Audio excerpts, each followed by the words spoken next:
تجھے جھگڑا کرنے والوں کی خبر ملی جبکہ وہ دیوار پھاند کر محراب میں آ گئے. یہ کچھ لوگ تھے جو آ گئے حضرت داؤد علیہ السلام کے پاس. بادشاہ بھی تھے, نبی بھی تھے. جب یہ حضرت داؤد علیہ السلام کے پاس پہنچے بس یہ ان سے ڈر گئے. انہوں نے کہا خوف نہ کیجیے, ہم دو فریق مقدمے کے ہیں, ہم میں سے ایک نے دوسرے پر زیادتی کی ہے, بس آپ ہمارے درمیان حق کے ساتھ فیصلہ کیجیے اور ناانصافی نہ کیجیے, ہمیں سیدھی راہ دکھائیے. یقیناً سنیے, یہ میرا بھائی ہے, اس کے پاس 99 دمبیاں ہیں اور میرے پاس ایک ہی دمبی ہے, لیکن یہ مجھ سے کہہ رہا ہے کہ اپنی یہ ایک بھی مجھے ہی دے دیں, اور مجھ پر یہ بات میں سختی برتتا ہے. ٹھیک ہے, یعنی کہ یہ گفتگو میں مجھ پہ غالب آ گیا ہے, اس کا مال زیادہ ہے تو یہ چاہتا ہے کہ وہ تم ایک لے کے کیا کرو گے, وہ بھی مجھے ہی دے دو. ٹھیک ہے, اور آپ نے فرمایا کہ اس کا اپنی دمبیوں کے ساتھ تیری ایک دمبی ملا لینے کا سوال بے شک تیرے پر ایک ظلم ہے, اور اکثر حصے دار اور شریک ایسے ہی ہوتے ہیں جو ایک دوسرے پر ظلم کرتے ہیں سوائے ان کے جو ایمان لائے اور جنہوں نے نیک عمل کیے. ایسے لوگ بہت ہی کم ہیں. حضرت داؤد علیہ السلام سمجھ گئے کہ انہیں آزمایا گیا تھا, اور پھر تو اپنے رب سے استغفار کرنے لگے اور عاجزی کرتے ہوئے گر پڑے اور پوری طرح رو چکے, اور ہم نے بھی ان کا وہ قصور معاف کر دیا. یعنی ان سے کہا جاتا ہے کہ کوئی, اب اس کا ذکر نہیں آتا کہ کیا وہ وجہ تھی کیا نہیں, صرف جو ہمیں سمجھانے کی چیزیں نا وہ بڑی امپورٹنٹ ہے. یعنی یہ سمجھ گئے کہ مجھ سے ایسی کوئی بات ہوئی ہے جو اس واقعے کے ذریعے سے سمجھائی گئی ہے. ٹھیک ہے, اب یہ جو میں آپ کو پہلے بھی بتا رہی تھی نا کہ بعض اوقات واقعات کے ذریعے سے آپ کو ہدایت کی ایک قسم ہوتی ہے. ایک تو ہوتی ہے کہ قرآن سے آپ کو ہدایت ملتی ہے, اللہ تعالیٰ دیتا ہے, اور ایک ہدایت کی قسم ہوتی ہے کہ جو مختلف اور واقعات سے جو ہے نا ہدایت آپ کو دی جاتی ہے. مختلف واقعات اور آپ کے ہی سراؤنڈنگ کی چیزیں ہوتی ہیں, ان کے ذریعے سے آپ کو کچھ سمجھایا جا رہا ہوتا ہے. اور ہم اس ہدایت میں بڑے ہی کمزور ہیں, ہم لوگ نہیں سمجھ رہے ہوتے, پھر اللہ تعالیٰ ڈائریکٹ ہمیں سمجھاتے, پھر ہمیں سمجھ میں آتی. یہ آپ کو پتہ ہے پوری دنیا میں آبزرویشن اور انالیسس کا سسٹم چل رہا ہے, وہی ہدایت والا سسٹم ہے. آبزرویشن سے سیکھنا زیادہ اچھا سمجھتے ہیں بجائے اس کے کہ ایکسپیرینس ہی کر لیا جائے. ہم کہتے نہیں, ہم تو ایکسپیرینس ہی کریں گے پھر ہی سیکھیں گے.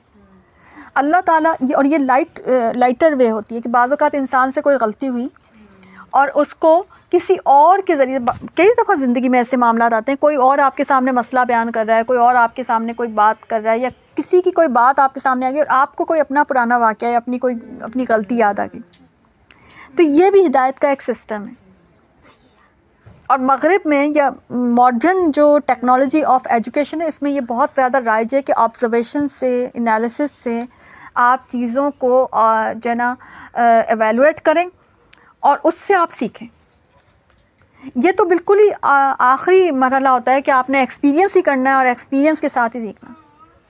جو آج کی ماڈرن ٹیکنالوجی جو ایجوکیشن کے اوپر ہے, اللہ تعالیٰ تو پہلے سے ہی کہہ رہا ہے کہ آپ چیزوں کو آبزرو کریں اور جو دوسری چیزوں سے آپ کو سکھایا جا رہا ہے آپ سیکھیں.